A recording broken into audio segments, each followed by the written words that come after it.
So I watched this dragon thing, which is a fake version of Shark Tank or a different version of Shark Tank, whatever.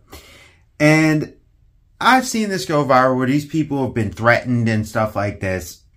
And Simu is saying how it's cultural appropriation because they're trying to disrupt the market, which is what an entrepreneur does. Their whole thing is to disrupt the market and bring something new. Think of it like this.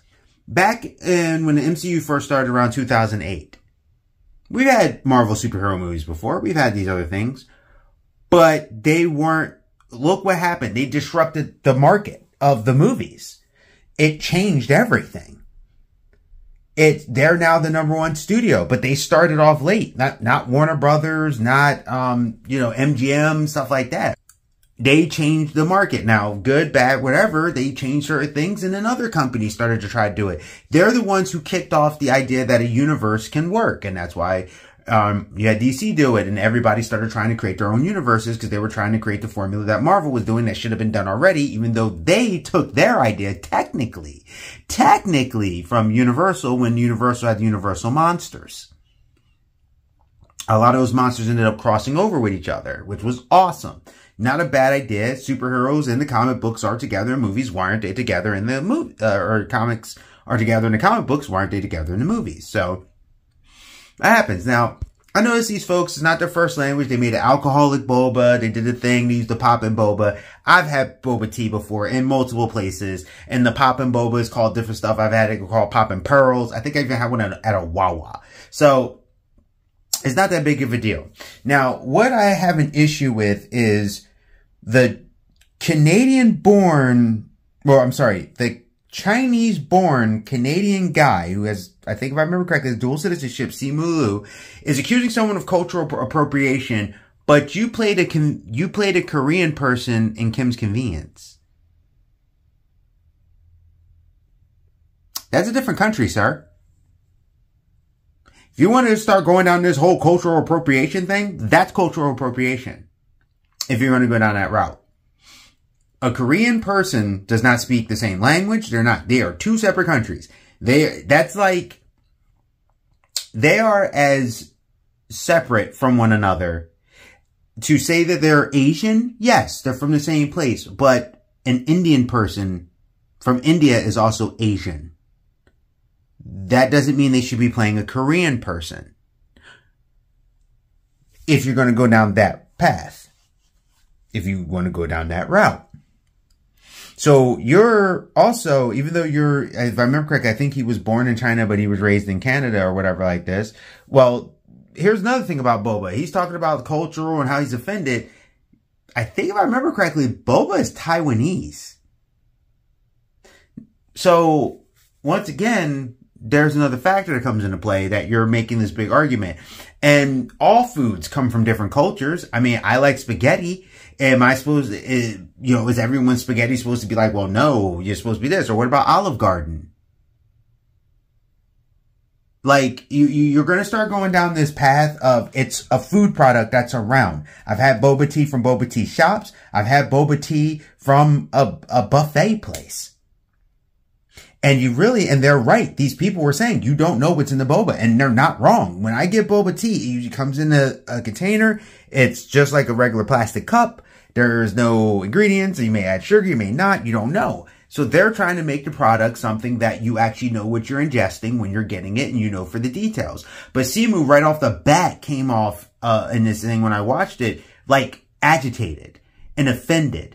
Because how dare somebody with Caucasian skin that's sounds like, yeah, they were from Quebec. How dare somebody that has rice skin color dare touch boba, but yet you're okay with everyone consuming it?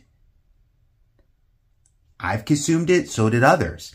So this is a situation where some people are like cultural appropriation. If you want to start playing now with food, then the potato chip was created by a black man because a restaurant person said that they wanted the chips thinner. Or they wanted their french fries thinner. They did not like them thick, so he did it thinner and thinner. And then what he did was he made them very thin, added salt, and the person loved it. So potato chips are made by a black guy.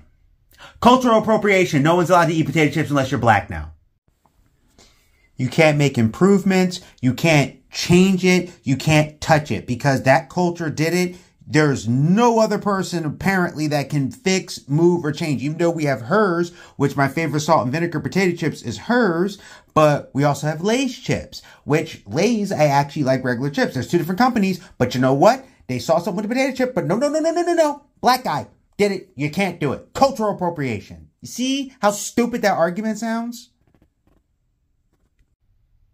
That's your argument. And anybody who's agreeing with him, that's your argument. You like potato chips, well, you can't have potato chips now because that was made by a black man. So it's cultural appropriation. Nachos, Doritos, things like that. They were made by, Spanish cultures. You're not allowed to have them now. Like, you see what I'm saying? Rice is popular in Japan, so you can't have rice anymore. Like, where does this stop? Just because it's boba and they said, hey, we found something to fix it, that's how that works. Sometimes you find stuff. Even how people make spaghetti is very different, depending on what it is. That doesn't mean it's bad. There's always things that you can find to do something. You can find to make something better. That's now cultural appropriation because they wanted to make the product where you know exactly what you're consuming, and then they made an alcoholic version and they used a pop bubble version, which no one was really doing. So they kind of found something in the market that maybe works. But you're saying it's cultural appropriation because of what? There are places that literally a place I know of called Boba Tea that does not have just Asian people working in there. Food is not cultural appropriation. Consuming a drink or something is not cultural appropriation. It's just what it is. I've had actual Japanese sake, and I've also had American sake, like someone in America that made sake. So now are we saying that that person is wrong because of that? Like, where does it end? The best taco I've ever had was not by a Mexican person. But the best nachos I've had was actually by Mexican people. Nachos. Go figure. Well, actually, the best regular nachos. The best nachos I actually had that ever were these ones that was in Otakon. It was in Maryland. These people were not Asian. And they made nachos with, it was like shrimp, crab, and lobster. And it had like a few other things in it. And this combination's the best. It was at a hotel that we stayed at, and I don't even know the name of the place. I'm trying to find my old thing so one day if I go back there, I can go back to that hotel and get those specific nachos. They were the best nachos I've ever had. They had little things of beef that was seasoned right. Like, it was a combination and it was amazing, and I did it like 3 times. And this was not made by a Mexican person or a Chilean person or anybody from Central America or South America or Mexico or anything. It was definitely a Caucasian person. So, cultural appropriation now? Eating soul food, is that cultural appropriation? If someone creates soul food or eats soul food and to do it and they say, hey, I noticed this thing. Because some of the soul food stuff that you're talking about isn't. So, I think it's time to stop trying to find every single thing that happens somehow is a racial thing or a cultural. Like, there needs to be a line and stop with the food. Just because someone is making something. I had a Korean barbecue the other day and no one was Korean that works there. The person learned from a Korean person when they went to culinary school or whatever, but no one there is Korean. And it's fantastic. So we need to kind of chill out. And I think Simu needs to stop trying to find race and everything. This is just as bad as when Quentin Tarantino, I think, made a suggestion and he was like, well, it was back when it was white. Like, he's always trying to find a racial angle. You played a Korean person and you are Chinese Canadian. You, by the role that you were known for before you played your next role, because I knew you from Kim's Convenience, you culturally appropriated by playing a role that was supposed to be a Korean person and you were playing as a Korean. If you want to get that technical, that would be like a person playing a black role, but they do white, blackface. This is according to you. But nobody really complained about that. But that is a problem. A Korean person should be playing a Korean role in that aspect if you're going to talk about cultural appropriation, because you are Chinese, you are not Korean. You are literally playing something because you have a similar feature or something. You were playing something that you were not. And this wasn't a voice acting job or something like that. You weren't a race swapped character either. You were playing a Korean person.